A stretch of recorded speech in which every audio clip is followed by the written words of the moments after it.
Ministerio Universal del Renuevo.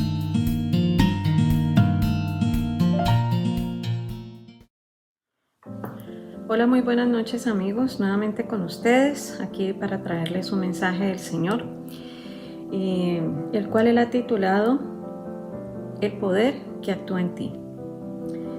Efesios 3:20 dice lo siguiente: al que puede hacer muchísimo más que todo lo que podamos imaginarnos o pedir, por el poder que obra eficazmente en nosotros. A Él sea la gloria en la Iglesia y en Cristo Jesús por todas las generaciones, por los siglos de los siglos. Amén. Una palabra corta, pero es una palabra que dice muchísimo de lo que nosotros somos en el Señor. A veces nos cuesta mucho creer en lo que nosotros somos o podemos lograr, porque sencillamente estamos mirando nuestra condición humana, nuestra condición intelectual, lo que conocemos, lo que sabemos, lo que hemos aprendido, y no nos damos cuenta que eso no tiene nada que ver. Estamos con un gran ejemplo como Jesús. Jesús no tenía ninguna profesión, Él no era médico, Él no era abogado, Él no tenía ninguna profesión, Él era carpintero. Y el Señor nos muestra esta posición de Jesús precisamente para darnos a entender que no es el conocimiento terrenal lo que hace que nosotros seamos especiales en el reino de los cielos y tengamos el poder. Porque nosotros sencillamente somos un instrumento que Dios usa para manifestar su poder, su gloria, su victoria, lo que Él es, su esencia. Si nosotros lo tenemos a Él, todo está en nosotros. Todo, absolutamente, la creación completa está en nosotros. El poder, todo lo que Él tiene está en nosotros, porque Él está en nosotros. Entonces, si nosotros tenemos a Dios en nuestro ser, si Él gobierna nuestra vida, entonces todo lo que Él es lo que se empieza a manifestar. No fue Jesús el que sanó, no fue Jesús el que resucitó a Lázaro o a la niña de Jairo. Él ni siquiera él mismo se resucitó. Fue Dios el que hizo las cosas a través de Jesús. Y si nosotros tenemos en cuenta esto, nos concientizamos de que hay un poder en nosotros, como dice esta palabra aquí. Dice, al que puede hacer muchísimo más que todo lo que podemos imaginarnos o pedir. O sea, tú ni siquiera te imaginas, ni podrías pedirle a Dios nada de lo que Él tiene en mente hacer, de lo que Él puede hacer a través de ti.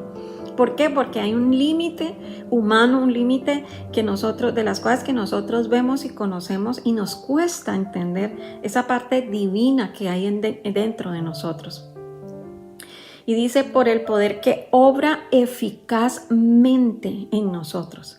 Es decir, que aunque no lo entendamos, aunque no sepamos cómo viene, aunque sí tengamos la certeza de que Dios está en nosotros, es importante que nosotros nos concienticemos del poder que hay en nosotros, porque si no, Dios, ¿cómo lo puede activar? Es decir, Él necesita por lo menos que prendamos el switch para que una vez prendida la máquina, pues Él la pueda manejar.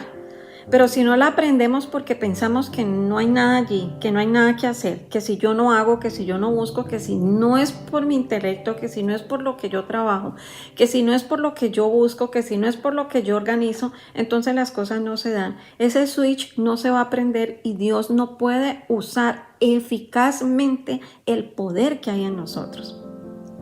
Jesús, por donde iba, sanaba, liberaba, daba una palabra de bendición. Él ni siquiera, la gente necesitaba tener una palabra de Él. Una mujer de flujo, 18 años de flujo, ella pensó, con solo tocar el borde de su manto, voy a ser sana. ¿Por qué? Porque Él era la palabra. Dice Juan de que Él era el verbo hecho carne. Es decir, que la palabra, que es Dios, se hizo, la palabra no se ve, entonces se hizo física, palpable en el cuerpo de Jesús.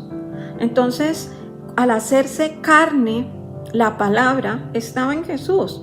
Y no era el cuerpo de Jesús que sanaba, era la palabra que había en Él. Y estaba tan activa que, como decir, salía a flor de piel. Le salía por los poros, le salía por los oídos, por los ojos. por la boca. Y esa es la condición que nosotros necesitamos lograr. Que el Dios que está en nosotros nos llene tanto que nosotros entendamos que cada parte, que nosotros somos el forro de la palabra. Cuando tú forras algo, ese forro toma la forma de lo que estás forrando. Entonces que nosotros seamos ese forro de la palabra, de lo que no se ve, pero que existe y de lo que tiene poder. Entonces vemos cómo Jesús, un hombre como nosotros, pero que entendió que la palabra estaba en él. Y él todo lo hizo con la palabra. Él no estudió medicina. Él no le dio medicina a las personas que sanó. ¿Cómo las sanó? Con la palabra. ¿Cómo resucitó a Lázaro? Con la palabra. ¿Cómo resucitó a la hija de Jairo? Con la palabra. ¿Cómo nos rescató a nosotros? Con la palabra. Todo lo que, por eso dice que la fe viene por el oír, y el oír la palabra de Dios. Es decir, que cuando nosotros escuchamos la palabra, creemos, y entonces ahí está todo. Está la salvación, está la respuesta, está todo, absolutamente todo. Entonces con el corazón se cree y con la boca se confiesa para salvación. Es decir, yo creo esa palabra y yo la hablo, yo la expreso, yo la vivo. Y cuando pasa eso dentro de mí, el poder de Dios empieza a fluir en mi vida. No importa lo imposible que sea. No importa. Nosotros le damos mucha importancia a las cosas seculares. Le damos mucha importancia a lo que el mundo ofrece, a los sistemas, a la tecnología. Sí, el Señor ha usado a los hombres para mejorar las condiciones del hombre y hacer muchas innovaciones, muchos proyectos. Pero detrás de eso tiene que haber una conciencia de lo que lo está manejando, de lo que lo creó, y es la palabra de Dios. Nosotros, todo lo que nosotros tenemos viene por la palabra, y todo lo que nosotros necesitamos y va a manifestarse mañana viene por la palabra. Entonces es importantísimo para nosotros entender, y además que nos da muchísima autoestima, pensar de que nosotros no somos un accidente en esta vida, de que no somos cualquier cosa, que somos una basura, que somos una porquería, como muchas personas nos han dicho, a través de una ofensa nos han hecho creer. Y realmente lo que nosotros somos es un instrumento de Dios. Somos un guante en sus manos, somos un micrófono en sus manos. Somos, como dice Pablo, el templo del Espíritu Santo, o sea, el Espíritu de Dios. Entonces, si nosotros tenemos conciencia de lo que hay en nuestro ser, si nosotros podemos caminar en ese poder, en esa presencia que el Señor nos ha dado, definitivamente nuestro entorno, la vida de las personas que tenemos a nuestro alrededor y nuestra propia vida empieza a cambiar. Pensemos en algo interesante. Cuando Dios creó al hombre, dice que lo creó del barro, de la tierra. Ese muñequito de barro no tenía vida, no era nada sin el Espíritu de Dios. Cuando Él sopló su Espíritu en el hombre, o sea, entró en él, lo poseyó, le dio su vida, parte de su Espíritu, fue cuando el hombre fue un ser viviente. Dios es un ser, pero que tiene vida, obviamente, pero cuando dice viviente es que tuvo carne, que vivió en esta tierra. Entonces, al ser un ser viviente, entonces hizo que ese poder tomara forma, la forma tuya, la mía, la del vecino, la del profesor, la del esposo, la de los hijos, cada quien le da una forma a Dios, pero en el Espíritu Él es el mismo en cada uno de nosotros. Entonces, importantísimo que nosotros tengamos esto en cuenta, sabiendo que no somos cualquier cosa, somos un instrumento de Dios, somos un guante, somos algo que Él usa para Él manifestarse, dejarse ver a otros aquí en la tierra. Y ojo, no solamente con su poder, sino también con su carácter, con su esencia, con sus cualidades, con la forma de ser Él. Él es polifacético, Él tiene muchas formas de manejar las cosas. Y muchas veces nosotros dejamos de percibir ese poder porque hacemos las cosas a nuestra manera y a nuestro amaño, a nuestro antojo, según nuestro parecer, según nuestros sentimientos, según nuestras emociones. El Señor nos dio sentimientos y nos dio emociones, pero para tenerlas en equilibrio. Nosotros no vivimos por emociones y sentimientos, vivimos por principios. Jesús lloró, Jesús sintió angustias, Jesús se enojó, Jesús le daba compasión, Él tenía sentimientos y emociones. Pero Él no dejaba que eso lo controlara. Lo que lo controlaba a Él era el Espíritu. Y muchos de nosotros perdemos la oportunidad de tener el poder de Dios porque caminamos mucho por emociones, mucho por sentimientos. Las emociones nos guían, las emociones dictan qué hacer, las emociones nos hacen cometer locuras, las emociones nos dan impulsos, las emociones son respuestas, las emociones son decisiones y todas esas cosas desmienten el espíritu. Y pensamos que agradar incluso a los hombres, a las personas, es mejor. Y realmente a quien tenemos que agradar es a Dios. De hecho, Él dijo que Él venía a traer guerra, no paz, sino guerra. Y lógico, cuando es un Dios de amor. ¿Pero por qué? Porque cuando uno entiende lo que uno es para Dios y que uno es un instrumento, uno no se deja usar por Satanás. Y las personas que no caminan con Dios, aquí hay dos fuentes, o es Dios o es Satanás. No hay más. Y si no es Dios, entonces Satanás está guiando a otra persona. Y puede ser tu mamá, puede ser tu papá, puede ser tu pareja, puede ser quien sea. Entonces ahí es donde viene la guerra, porque la luz no tiene comunión con las tinieblas. Y dejamos de percibir ese poder porque menguamos nuestro espíritu para hacer las cosas de la carne. Y las emociones y los sentimientos manejan nuestra carne cuando no las tenemos en control.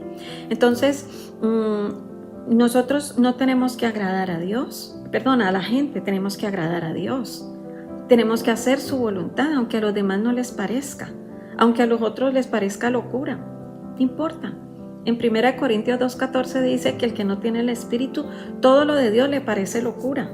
Bueno, es lógico, pues si algo no lo entiende, algo que uno no entiende, pues le parece locura, porque lo está mirando desde su perspectiva carnal y además ayudadito con el de las tinieblas, pues no va a entender mucho lo que hay en el espíritu, lo que Dios quiere que se haga. Dios es un Dios radical. Él es un Dios que no va ni a la derecha ni va a la izquierda, le gusta por el centro. Y si a ti te toca hacer algo que va en contra del parecer de otras personas y aún que para ellos les parezca infidelidad o traición, hazlo, porque es ahí donde se evidencia todo. Jesús no se dejó llevar por nada.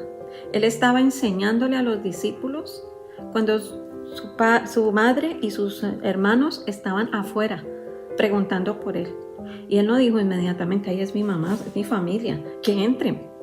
Él dijo: no, mi madre y mis hermanos son ustedes que hacen la voluntad de Dios. Entonces, cuando nosotros le damos esa prioridad a Dios, somos conscientes de lo que nosotros somos, de que nosotros no somos nada, finalmente, y la palabra lo dice en Juan 15, sin mí nada pueden hacer, ustedes no son nada, nosotros no somos nada. Solo somos porque Dios está en nosotros. Entonces, si nosotros somos conscientes de esa presencia que nos da vida, que nos usa, que puede hacer milagros si nosotros creemos, si puede hacer cosas a través de nosotros que la gente espera, necesita y que nosotros también esperamos y necesitamos. Entonces, en esa medida ese poder va a crecer eficazmente, conforme nosotros le demos plenitud en nuestra vida. Vivir sin poder es vivir una vida como estar en un corcho en las aguas del mar. Para donde van las olas va el corcho. No tiene rumbo, no tiene destino, no tiene firmeza, para allá, para acá. Y nosotros no estamos diseñados para eso. El Señor dijo que Él nos hizo a su imagen y semejanza. O sea, nos parecemos a Él, no físicamente, pero sí en el Espíritu, porque tenemos su Espíritu. Somos hechos a su imagen y semejanza. Podemos crear, podemos hacer cosas, no por sí mismos, por sí solos, pero sí con Él. Y si nosotros tenemos eso claro, si para nosotros es una realidad esto, entonces nosotros podemos hacer que Dios obre en cosas que ni siquiera nos imaginamos y ni siquiera le hemos pedido, o como dice 1 Corintios 2:9, cosas que ojo no vio, ni oído yo, ni ha subido a la mente del hombre, es lo que Dios ha reservado para los que le aman. Hay cosas que tú ni siquiera te imaginas que Dios puede hacer o incluso que tiene para ti, pero no las has podido ver porque no has permitido que el poder de Dios se active en ti. Prende tu switch. Haz que el Señor pueda hacer esas cosas grandes y maravillosas a través de ti. Dios te bendiga. Espero que este mensaje haya sido de gran bendición para tu vida. Si necesitas oración o información sobre nosotros, al final de este video vas a encontrar los medios a través de los cuales nos puedes contactar. Nos vemos en un próximo mensaje.